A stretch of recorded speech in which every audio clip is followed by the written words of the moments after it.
ओम शांति। आज बाबार 27-10-2020 मुरली। आज बाबा मुरलीते विशेष बोलेছেন যে তোমরা রোজ দিন যোগের বিভিন্ন রকম যুক্তি রচনা করো, বা বাবা যেরকম তোমাকে বিভিন্ন যুক্তি দিয়ে কিভাবে বাবাকে স্মরণ করতে হয় সেটা মুরলিতে বলা হয়েছে। তো সেগুলোকে মনে করে ডেইলি কিভাবে আজ নতুন করে আমরা বাবাকে স্মরণ করব, নতুনভাবে করব। তো এরকম ভিন্ন ভিন্ন যুক্তি রচনা করো আর ভিন্ন ভিন্নভাবে বাবার সঙ্গে যোগ করো, তাহলে তোমরা কখনো বোর হবে না, কখনো মনে হবে না যে একই রকম একই স্থিতিতে কিভাবে যোগ করব। তো নতুন নতুন তোমরা যোগের বিধি রচনা করো। তারপরে আজকে বাবা বললেন যে যথার্থ যে জ্ঞান সেটা এখন সঙ্গম যুগে আমি তোমাদেরকে যেটা শোনাচ্ছি এটাই হচ্ছে যথার্থ গীতা জ্ঞান। বাকি দাপর যুগে যে গীতা রচনা হয়েছে সেটা কিন্তু যথার্থ জ্ঞান নেই বা সম্পূর্ণ জ্ঞান তার মধ্যে নেই। তারপরে বাবা আজকে বললেন যে এখন এই পুরো কল্পবৃক্ষের মধ্যে আদি সনাতন দেবী দেবতা ধর্মের যে মূল শিকড় আছে সেটা প্রায় লুপ্ত হয়ে গেছে, আর বিভিন্ন ধর্মরূপী শাখা প্রশাখা দাঁড়িয়ে আছে। তো এটারই উদাহরণ হচ্ছে যে কলকাতায় একটা বোটানিক্যাল গার্ডেনে একটা গাছ আছে। তো সেই বটবৃক্ষের মধ্যে এটাই দেখানো হয়েছে যে তার মূল শিকড় নেই, বাকি বিভিন্ন রকম শাখা প্রশাখা অনেক বৃহৎ আকার নিয়ে নিয়েছে। তো সেটাই বাবা বলছে যে এখন আদি সনাতন দেবী দেবতা ধর্মের মূল শিকড় নেই। তারপরে বাবা বলছেন যে তোমাদের মনের মধ্যে সবসময় খুশি থাকা দরকার যে আজ আমরা পড়াশোনা করছি, আর তারপরে বাবার পুরো বর্ষা বা রাজ্য পদের অধিকারী আমরাই হব। বাবা বলছেন যে তোমরা তো বাবাকে শুধু ডেকেছিলে হে পতিত পাবন আও আসো আর আমাদেরকে পাবন বানাও। তোমরা কখনো এটা বলে ডাকোনি যে বাবা তুমি এসে আমাদেরকে রাজা রানী বানাও। তো তোমরা যেটা স্বপ্নেও ভাবোনি সেটা আমি এখন তোমাদেরকে পূরণ করছি, তোমাদেরকে ভবিষ্যতে সত্যযুগের বাদশাহী দিচ্ছি। তারপরে বাবা আজকে বললেন যে তোমরা আমাকে বলো গাইড। তো আমি কিসের গাইড? তো এখন তোমরা জানতে পেরেছো যে আমি পরমধাম পর্যন্ত তোমাদেরকে সঙ্গে নিয়ে যাব। তো আমি পরমধামের গাইড হয়ে তোমাদের কাছে এসেছি। তো আমি তোমাদের পরম পিতা, পরম শিক্ষক এবং পরম সদ্গুরু। তারপরে বাবা আজকে বললেন যে তোমাদেরকে যারা পতিতা তাদের উদ্ধার করতে হবে, তাদের কাছেও যাও এবং তাদেরকে ভালো করে জ্ঞান বোঝাও, ওদেরকে বলো যে তোমরা এখন এসব ছিছি কাজ ছেড়ে তোমরা বাবাকে স্মরণ করো, এই জ্ঞান শেখো আর সত্যযুগের মালিক হও। তো তোমাদের এই জ্ঞান শুনে যদি তারা পরিবর্তন হয়ে যায় তো সবাই তোমাদের খুব বাহ বাহ করবে যে ব্রহ্মাকুমারীরা তো এরকম মানুষকেও চেঞ্জ করে দেয়। তো এরকম বাবা বলছে যে তাদের কাছে তোমাদেরকে দাঁড়াতে হবে, যাও তাদের সেবা করো। তো এইভাবে বাবা আজকে যোগের সেবার অনেক যুক্তি বলেছেন। এবার চলুন আমরা পুরো মুরলি विस्तारितভাবে শুনব।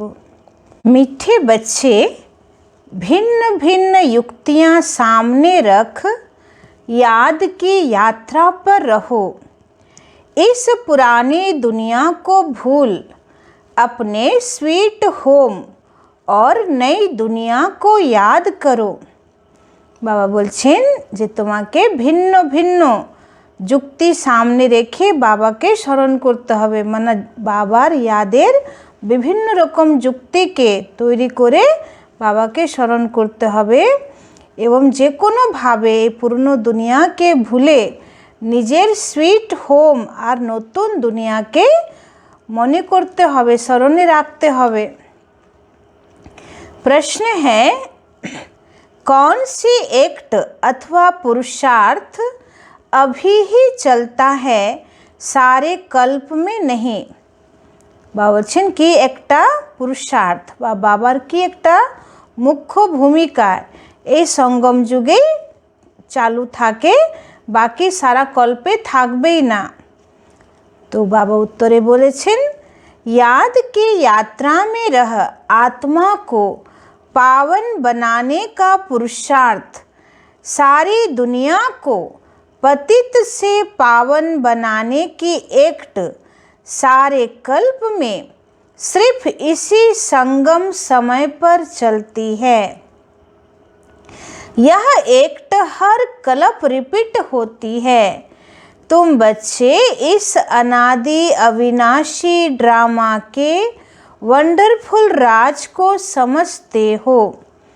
तो बाबा बोलছেন যে राजयोग द्वारा आत्मा के पावन बानानोर जे पुरुषार्थ बा सारा प्रति दुनिया के पावन बानानोर जे भूमिका बाबार এটা সারা কল্পের মধ্যে এই সঙ্গম যুগেই চলে বা এই একটাই প্রত্যেক কল্পে রিপিট হবে। তো বলছে তোমরা এখন এই অনাদি অবিনাশী ড্রামার ওয়ান্ডারফুল রাজকে জেনে গেছো। ओम शांति। रूहानी बाप बैठ रूहानी बच्चों को समझाते हैं, इसलिए रूहानी बच्चों को देही अभिमानी या रूहानी अवस्था में निश्चय बुद्धि होकर बैठना व सुनना है। बाबा बोलছেন যে रूहानी बाप তোমাকে বসে পড়াচ্ছে, তো যখন তোমরা এই জ্ঞান মুরলি শুনছো তখন একদম দেহি অভিমানী অর্থাৎ আত্ম অভিমানী বা রুহানি অবস্থায় থেকে নিশ্চয় বুদ্ধি হয়ে बाबर ये मुरली सुनो। बाप ने समझाया है आत्मा ही सुनती है इन ऑर्गन्स के द्वारा, यह पक्का याद करते रहो। सद्गति और दुर्गति का यह चक्र तो हर एक की बुद्धि में रहना ही चाहिए, तो इसमें ज्ञान और भक्ति सब आ जाती है। বলছেন সদ্গতি আর দুর্গতি কি এই চক্র তোমাদের বুদ্ধিতে থাকা দরকার, এটাতে জ্ঞান এবং ভক্তি সবকিছু চলে আসছে। चलते फिरते बुद्धि में यह रहे ज्ञान और भक्ति, सुख और दुख, दिन और रात का खेल कैसे चलता है। हम 84 का पाठ बजाते हैं। बाप को याद है तो बच्चों को भी याद में रहने का पुरुषार्थ कराते हैं। इससे तुम्हारे विकर्म भी विनाश होते हैं और तुम राज्य भी पाते हो। बाबा बोलছেন যে আমি সবসময় তোমাদেরকে यादे থাকার পুরুষার্থ করাচ্ছি, তো যত তোমরা यादे থাকবে বাবার স্মরণে থাকবে তত তোমাদের विकर्म विनाश হবে আর তোমরা রাজ্য পাবে। जानते हो यह पुरानी दुनिया तो अब खलास होनी है। जैसे कोई पुराना मकान होता है और नया बनाते हैं तो अंदर में निश्चय रहता है कि अभी हम नए मकान में जाएंगे, फिर मकान बनने में कभी वर्ष 2 लग जाते हैं। तो जैसे नई दिल्ली में गवर्नमेंट हाउस आदि बनाते हैं तो ज़रूर गवर्नमेंट कहेगी ना कि हम ट्रांसफ़र हो नई दिल्ली में जाएंगे। बाबा उदाहरण दिच्छेन कि যেমন পুরনো দিল্লি থেকে কোনো গভর্নমেন্টের হাউস নতুন দিল্লিতে তৈরি হবে, তো এখন যারা পুরনো দিল্লিতে আছে তো সে তখন কি বলবে যে এখন আমরা ট্রান্সফার হয়ে নতুন দিল্লিতে যাব। তো সেরকম বাবা বলছেন যে তোমাদের বুদ্ধিতেও আছে কি এখন সারা এই দুনিয়াই পূর্ণ হয়ে গেছে, এবার আমরা এই পূর্ণ দুনিয়া থেকে নতুন দুনিয়ায় যাচ্ছি। तो बाबा युक्तियाँ बताते हैं, ऐसी ऐसी युक्तियों से बुद्धि को याद की यात्रा में लगाना है। हमको अब घर जाना है, इसलिए स्वीट होम को याद करना है जिसके लिए मनुष्य माथा मारते हैं। बाबा বলছেন 84 জন্মের তোমাদের নাটক শেষ, পাঠ শেষ, এবার তো বাড়ি ফিরতে হবে। तो निजेर स्वीट होम के सब समय स्मरणे राखो, सब समय बुद्धिते राखो जे बार बाड़ी फिरे जावार पाला। तो यह भी मीठे मीठे बच्चों को समझाया है, यह दुख धाम अब खत्म होना है। भल तुम यहाँ रहे पड़े हो, परंतु यह पुरानी दुनिया पसंद नहीं है, हमको फिर नई दुनिया में जाना है। भल चित्र आगे कोई भी न हो तो भी तुम समझते हो, अब पुरानी दुनिया का अंत है, अब हम नई दुनिया में जाएंगे। भक्ति मार्ग में तो कितने ढेर चित्र हैं, उनकी भेंट में तुम्हारे तो बहुत थोड़े हैं। तुम्हारे यह ज्ञान मार्ग के चित्र हैं और वह सब हैं भक्ति मार्ग के। तो चित्रों पर ही सारी भक्ति होती है। বুঝছে ভক্তি মার্গে পুরো ভক্তিটাই হচ্ছে চিত্রের মাধ্যমে বিভিন্ন দেবী দেবতাদের চিত্রকে সামনে রেখে ভক্তরা ভক্তি করে। तो अब तुम्हारे तो हैं रियल चित्र, इसलिए तुम समझा सकते हो रॉन्ग क्या है राइट क्या है। বাবা বলছেন যে বাবার যজ্ঞে যে প্রদর্শনী চিত্র যেটা আমরা জায়গা জায়গা নিয়ে গিয়ে প্রদর্শনী করি, তো সেই প্রদর্শনী চিত্রই হচ্ছে একদম অ্যাকচুয়াল জ্ঞান সহিত। তো সেটা বাবা বলছেন তোমরা সবার কাছে নিয়ে যাও আর সবাইকে দেখাও যে রাইট কি আছে और रॉन्ग কি আছে। तो बाबा को कहा ही जाता है नॉलेजफुल, तुमको यह नॉलेज है, तुम जानते हो हमने सारे कल्प में कितने जन्म लिए हैं, यह चक्र कैसे फिरता है। तुमको निरंतर बाप की याद और इस नॉलेज में रहना है। बाप तुमको सारे रचता और रचना की नॉलेज देते हैं, तो बाप की भी याद रहती है। बाबा ने समझाया है मैं तुम्हारा बाप टीचर सतगुरु हूँ, तुम सिर्फ यह समझाओ। बाबा कहते तुम मुझे पतित पावन लिबरेटर गाइड कहते हो ना, तो कहाँ का गाइड। बाबा বলছেন যে তোমরা আমাকে লিবারেটর গাইড পতিত পাবন বলে ডেকে এসছো, তো আমি গাইড, তো কোথায়কার রাস্তা তোমাদেরকে দেখাবো। তো আমি তোমাদেরকে শান্তি ধাম আর সত্যযুগের রাস্তা দেখাচ্ছি। तो वहाँ तक बाप ले जाकर छोड़ेंगे, अच्छा परम धाम पर्यंत तो আমি তোমাদেরকে সঙ্গেই নিয়ে যাব।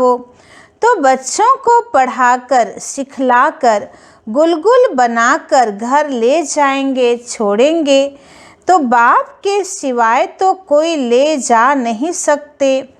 भल कोई कितना भी तत्व ज्ञानी व ब्रह्म ज्ञानी हो, वह समझते हैं हम ब्रह्म में लीन हो जाएंगे।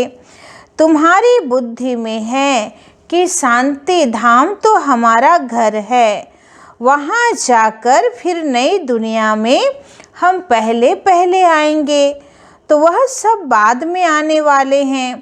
तुम जानते हो कैसे सब धर्म नंबरवार आते हैं। सतयुग त्रेता में किसका राज्य है, उन्हों का धर्म शास्त्र क्या है। सूर्यवंशी चंद्रवंशी का तो एक ही शास्त्र है, परंतु वह गीता कोई रियल नहीं है, क्योंकि तुमको जो ज्ञान मिलता है वह तो यहाँ ही खत्म हो जाता है, वहाँ कोई शास्त्र नहीं है। द्वापर से जो धर्म आते हैं उन्हों के शास्त्र कायम हैं। আজকে বাবা একদম স্পষ্ট বলে দিচ্ছেন যে দাপর যুগে যে গীতা লেখা হয়েছে সেই গীতা কোনো যথার্থ গীতা নয়, কারণ বাবা এখন সঙ্গম যুগে যে যথার্থ গীতা জ্ঞান দিচ্ছেন এটা সত্যযুগে থাকবে না, এটা লুপ্ত হয়ে যাবে। তাহলে দাপর যুগে যে গীতা লিপিবদ্ধ হয়েছে সেটাতে সম্পূর্ণ জ্ঞান নয়। अब फिर एक धर्म की स्थापना होती है तो बाकी सब विनाश हो जाने हैं। বলছেন এখন একটা ধর্মের স্থাপনা হচ্ছে আদি সনাতন দেবী দেবতা ধর্ম, তো বাকি সমস্ত ধর্মের বিনাশ হয়ে যাবে। तो कहते रहते हैं ना एक धर्म एक राज्य एक भाषा एक मत हो, वह तो एक द्वारा ही स्थापन हो सकता है। तो तुम बच्चों की बुद्धि में सतयुग से लेकर कलयुग अंत तक सारा ज्ञान है। बाप कहते हैं अब पावन बनने के लिए पुरुषार्थ करो। आधा कल्प लगा है तुमको पतित बनने में, वास्तव में सारा कल्प ही कहें तो यह याद की यात्रा तो तुम अभी ही सीखते हो, वहाँ यह नहीं है। বলছেন যে যোগ কীভাবে করতে হবে সেটা তো তোমরা এখন শিখছো, সত্যযুগ ত্রেতা যুগে বা দাপরে কলিযুগে तो ज्ञान ही থাকবে না। देवताएं पतित से पावन होने का पुरुषार्थ नहीं करते, वह पहले राजयोग सीख यहाँ से पावन हो जाते हैं, उसको कहा जाता है सुख धाम। तुम जानते हो सारे कल्प में सिर्फ अब ही हम याद की यात्रा का पुरुषार्थ करते हैं, फिर वही पुरुषार्थ अथवा जो एक्ट चलती है पतित दुनिया को पावन बनाने के लिए, फिर कल्प बाद रिपीट होगी। चक्र तो जरूर लगाएंगे ना। तुम्हारी बुद्धि में यह सब बातें हैं कि यह नाटक है। सभी आत्माएं पाठधारी हैं जिसमें अविनाशी पाठ भरा हुआ है। বলছেন সমস্ত আত্মাই অবিনাশী পাঠধারী এবং প্রত্যেক আত্মার মধ্যে অবিনাশী পাঠ ভরা আছে। जैसे वह ड्रामा चलता रहता है परंतु वह फिल्म घिस कर पुरानी हो जाती है, यह है अविनाशी। বলছেন বাইরের দুনিয়াতে যে সিনেমা তৈরি হয় তো আগেকার যুগে যে ফিল্ম তৈরি হতো তো সেটা বাবা বলছে ঘিসে নষ্ট হয়ে যেতে পারে, কিন্তু এই ড্রামাতে তোমাদের জন্য যা স্ক্রিপ্ট লেখা আছে বা ড্রামাতে যা কিছু আছে এটা কখনো মিটবে না, ডিলিট হবে না, এটা হুবহু সেরকমই রিপিট হবে। तो यह है अविनाशी, यह भी वंडर है ना। कितनी छोटी आत्मा में सारा पाठ भरा हुआ है, तो बाप तुम्हें कितनी गुह्य गुह्य महीन बातें समझाते हैं। अभी कोई भी सुनते हैं तो कहते हैं यह तो बड़ी वंडरफुल बातें समझाते हो।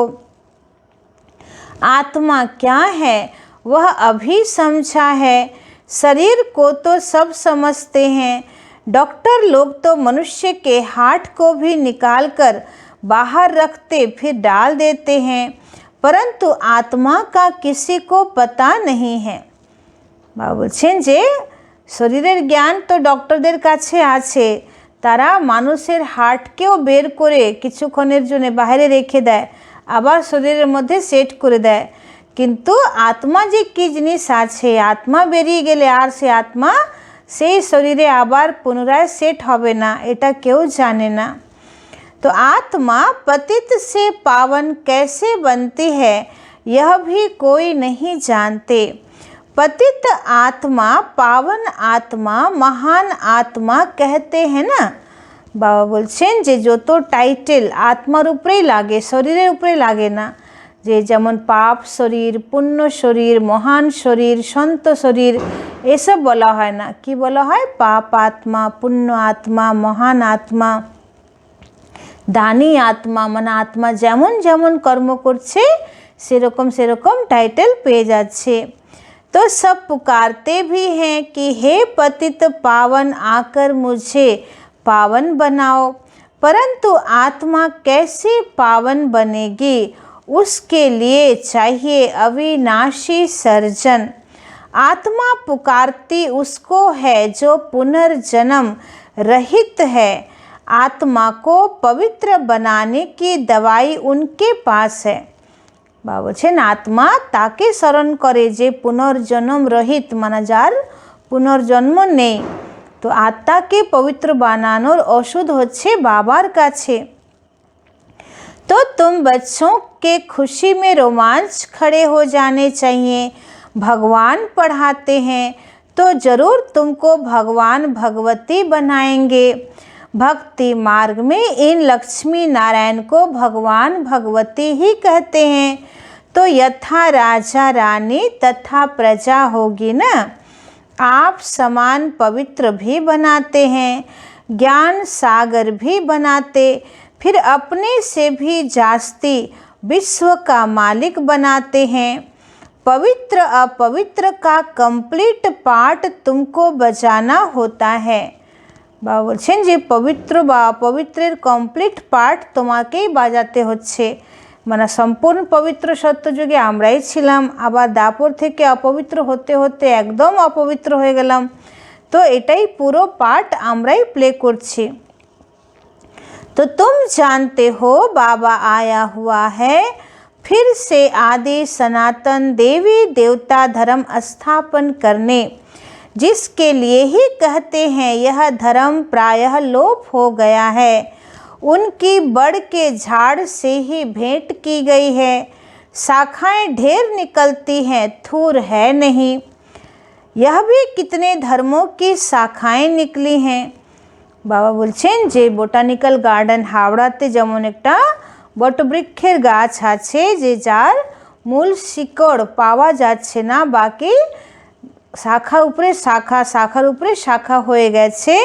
তো সেরকম বাবা বলছেন যে এই কল্পবৃক্ষের যে আদি সনাতন দেবী দেবতা ধর্ম তার মূল শিকড় এখন নেই, লুপ্ত হয়ে গেছে। বাকি বিভিন্ন ধর্মরূপী শাখা আবার তাদেরও উপশাখা এভাবে বিস্তার হয়ে গেছে বৃক্ষটা, কিন্তু আদি সনাতন দেবী দেবতা ধর্মের মূল শিকড় নেই।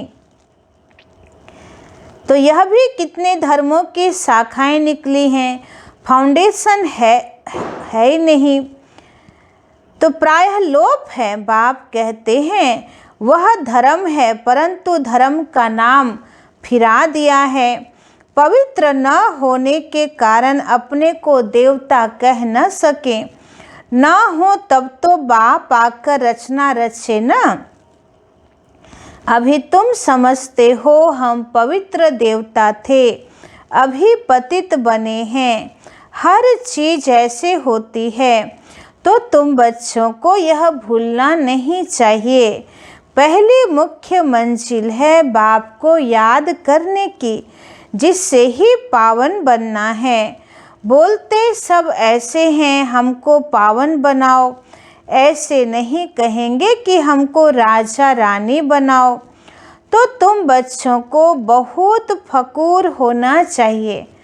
বাবা বলছেন যে তোমরা তো আমার কাছে কি ডিমান্ড রেখেছিলে যে বাবা এসো আর আমাদেরকে পাবন বানাও, তোমরা তো এই ডিমান্ড রাখোনি যে আমাদেরকে রাজা রানী বানাও। আমি তো এসে তোমাদেরকে রাজা রানী বানাচ্ছি। तो तुम बच्चों को बहुत फकुर होना चाहिए। तुम जानते हो हम तो भगवान के बच्चे हैं, अभी हमको ज़रूर वर्षा मिलना चाहिए।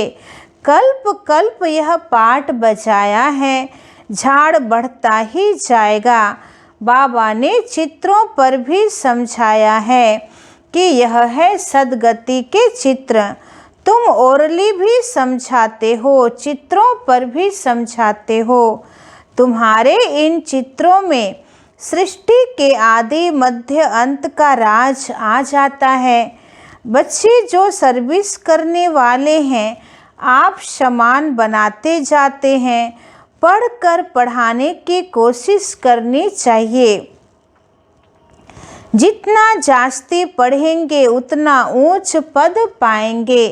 तो बाप कहते हैं मैं तदबीर तो कराता हूँ, परंतु तकदीर भी हो ना। বলছেন আমি তোমাদের ভাগ্য তো বানাতে চাই, কিন্তু তোমার ভাগ্যে শ্রেষ্ঠ প্রারব্ধ হবে তবে তো তুমি পুরুষার্থ করবে। तो हर एक ड्रामा अनुसार पुरुषार्थ करते रहते हैं। ड्रामा का राज भी बाप ने समझाया है। बाप भी है, टीचर भी है और साथ ले जाने वाला सच्चा सतगुरु भी है। वह बाप है अकाल मूरत। आत्मा का यह तख्त है ना जिससे यह पाठ बजाते हैं, तो बाप को भी पाठ बजाने सद्गति करने के लिए तख्त चाहिए ना। बाप कहते हैं मुझे साधारण तन में ही आना है। भबका व ठाठ कुछ भी नहीं रख सकता हूँ। বলছেন আমি একদম সাধারণভাবে সাধারণ শরীরে আসি। भबका व ठाठ कुछ भी नहीं रख सकता हूँ। वो गुरुओं के फॉलोअर्स लोग तो गुरु के लिए सोने के सिंहासन महल आदि बनाते हैं।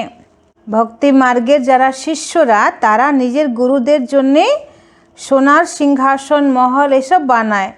तो তোমরা কি বানাবে? तुम बच्चे भी हो, स्टूडेंट भी हो, तो तुम उनके लिए क्या करेंगे, कहाँ बनाएंगे? यह तो साधारण है ना। বলছে আমি তো খুব সাধারণ, আমার জন্য তুমি কি বানাবে? तो बच्चों को यह भी समझाते रहते हैं, वैश्याओं की सर्विस करो, गरीबों का भी उद्धार करना है। बच्चे कोशिश भी करते हैं, बनारस में भी गए हैं, उन्हों को तुमने उठाया तो कहेंगे वाह बीके की तो कमाल है। वैश्याओं को भी यह ज्ञान देती हैं, उनको भी समझाना है। अभी तुम यह धंधा छोड़ शिवालय के मालिक बनो, यह नॉलेज सीखकर फिर सिखलाओ। वैश्याएं भी फिर औरों को सिखला सकती हैं। सीख कर होशियार हो जाएंगे तो फिर अपने ऑफिसर्स को भी समझाएंगे। हाल में चित्र आदि रख बैठकर समझाओ तो सब कहेंगे वाह, वैश्याओं को शिवालय वासी बनाने के लिए यह बीके निमित्त बनी हैं। तो बाबा बोलছেন যারা পতিতা তাদের সেবা করো, তাদেরকে জ্ঞান শোনাও। তো যদি কোনো যে পতিতাত্মা সে যদি বাবার এই জ্ঞানটা ভালো করে বুঝে নেয় তাহলে তার জীবনের কল্যাণ হয়ে গেলে সে অনেকের কল্যাণ করতে পারবে। তখন সবাই ভাববে বাহ ব্রহ্মাকুমারীদের তো কামাল যে এরকম পতিতাদেরও উদ্ধার করছেন। तो बच्चों को सर्विस के लिए यह ख्यालात चलने चाहिए। तुम्हारे ऊपर बहुत रिस्पॉन्सिबिलिटी है। अहिल्याएँ, कुब्जाएँ, भिलनियाँ, गणिकाएँ, इन सब का उद्धार करना है। गायन भी है ना, साधुओं का भी उद्धार किया है। यह तो समझते हो साधुओं का उद्धार होगा पिछाड़ी में। अभी वह तुम्हारे बन जाएं तो भक्ति मार्ग ही सारा खत्म हो जाए, रिवोल्यूशन हो जाए। বলছে সাধুরাও পরে জ্ঞান শুনবে তোমাদের থেকে। এখনই যদি ওরা তোমরা মানে জ্ঞান শুনে নেয় তোমাদের দ্বারা তাহলে তো বাবা বলছেন যে তাদের যে ভক্তি মার্গের যে বাজার সেটাই বন্ধ হয়ে যাবে। তো এখন ওরা শুনবে না। रिवॉल्यूशन हो जाए, सन्यासी लोग ही अपना आश्रम छोड़ दें, बस हमने हार खाई, यह पिछाड़ी में होगा। बाबा डायरेक्शन देते रहते हैं, ऐसे ऐसे करो। बाबा तो कहाँ बाहर नहीं जा सकते। बाप कहेंगे बच्चों से जाकर सीखो। समझाने की युक्तियाँ तो सब बच्चों को बताते रहते हैं। ऐसा कार्य करके दिखाओ जो मनुष्यों के मुख से वाह वाह निकले। বলছে এমন কাজ করে দেখাও যে সবাই বলবে वाह वाह ब्रह्मा कुमारी। तो गायन भी है ना, शक्तियों में ज्ञानवान भगवान ने भरे थे। বলছেন যে তোমাদেরই তো চিত্র আছে যে शिव शक्तिरा ज्ञानवान चालिएছিল। तुम जानते हो यह बाण तुमको इस दुनिया से उस दुनिया में ले जाते हैं। तो तुम बच्चों को बहुत विशाल बुद्धि बनना है। एक जगह भी तुम्हारा नाम हुआ, गवर्नमेंट को मालूम पड़ा तो फिर बहुत प्रभाव निकलेगा। एक जगह से ही कोई अच्छे 5-7 ऑफिसर्स निकले तो वह अखबारों में डालने लग पड़ेंगे। বলছেন যে কোনো একটা জায়গা তোমরা এত সুন্দর সেবা করলে যে 5-7টা অফিসার্স বেরোলো তাহলে তারাই খবরের কাগজে দিয়ে দেবে। कहेंगे यह बीके वैश्याओं से भी वह धंधा छुड़ाए शिवालय का मालिक बनाती है। बहुत वाह वाह निकलेगी, धन आदि सब वह ले आएंगे। तुम धन क्या करेंगे? तुम बड़े बड़े सेंटर्स खोलेंगे, पैसे से चित्र आदि बनाने होते हैं। বলছে আমরা ধনের কি করব, ধন যদি থাকে তাহলে বড় বড় সেন্টার খোলা হবে। तो पैसे से चित्र आदि बनाने होते हैं। मनुष्य देखकर बड़ा वंडर खाएंगे, कहेंगे पहले पहले तो तुमको प्राइज देनी चाहिए। गवर्नमेंट हाउस से में भी तुम्हारे चित्र ले जाएंगे तो इन पर बहुत आशिक होंगे। दिल में चाहना होनी चाहिए मनुष्य को देवता कैसे बनाएं। বলছে তোমাদের দিলে এরকম চাহনা হওয়া উচিত যে মানুষকে আমরা কি করে দেবতা বানাবো। यह तो जानते हो जिन्होंने कल्प पहले लिया है वही लेंगे।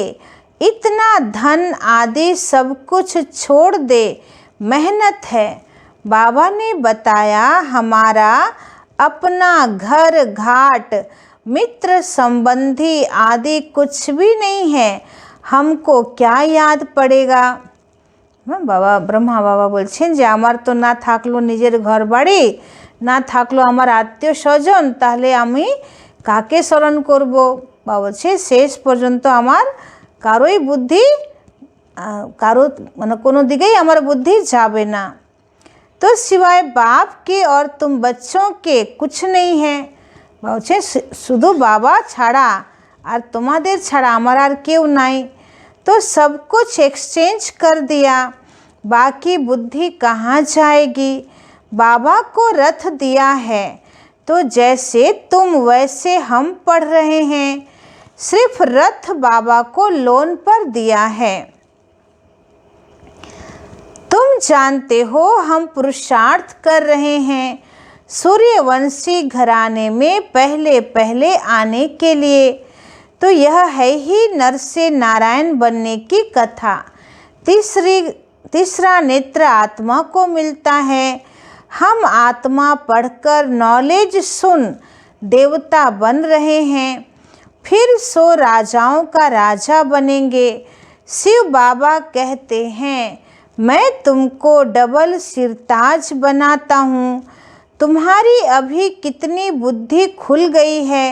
ड्रामा अनुसार कल्प पहले मुआफिक, अब याद की यात्रा में भी रहना है। सृष्टि चक्र को भी याद करना है। पुरानी दुनिया को बुद्धि से भूलना है। अच्छा मीठे मीठे सिखी लदे बच्चों प्रति मात पिता बाप दादा का याद प्यार और गुड मॉर्निंग। रूहानी बाप की रूहानी बच्चों को नमस्ते। हम रूहानी बच्चों की रूहानी बाप दादा को पदम गुना नमस्ते नमस्ते नमस्ते। सदा रहेंगे हंसते, बनेंगे फरिश्ते, चलेंगे परम धाम के सीधे रास्ते। এবার ধারণার মুখ্য সার। 1 নম্বর পয়েন্ট হচ্ছে बुद्धि में रहे अब हमारे लिए नई दुनिया स्थापन हो रही है। यह दुख की पुरानी दुनिया खत्म हुई की हुई। বাবা বলছেন বুদ্ধিতে সবসময় যেন মনে থাকে যে আমাদের জন্যে নতুন দুনিয়া স্থাপন হচ্ছে আর এই দুঃখের পুরনো দুনিয়া এবার শেষ হলো কি হলো। यह दुनिया बिल्कुल पसंद नहीं आनी चाहिए।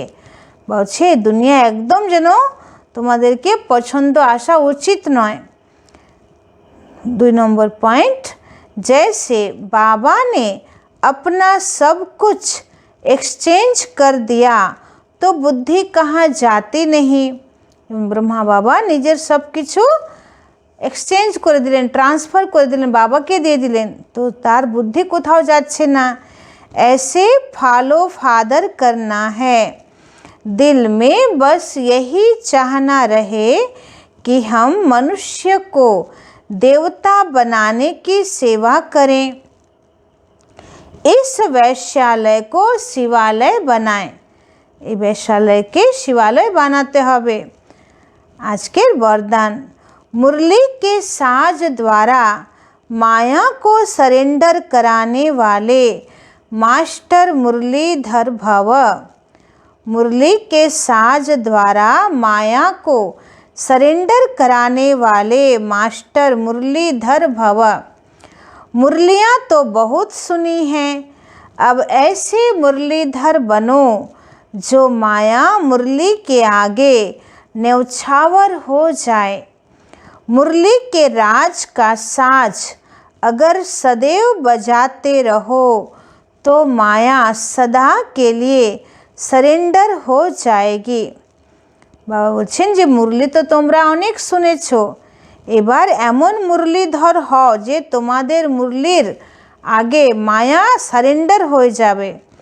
বাবা বলছেন সারাদিন যত তোমরা মুরলির বিভিন্ন রাজকে একদম ভিতরে নিয়ে নেবে এবং সে খুশিতে থাকবে, সেই মুরলির এক একটা পয়েন্ট সাজের মতন তোমাদের দিলে বাজবে, তবে মায়া তোমাদের কাছে সারা জীবনের জন্যে সারেন্ডার হয়ে যাবে। माया का मुख्य स्वरूप कारण के रूप में आता है, तो जब मुरली द्वारा कारण का निवारण मिल जाएगा तो माया सदा के लिए समाप्त हो जाएगी। बाबा बोलছেন যে মায়ার মুখ্য রূপ আসে কারণ রূপে। অনেক সময় আমরা সবসময় কারণ খুঁজি না, এরকম কেন করছে, ও এরকম কেন করছে, এটা কেন হলো।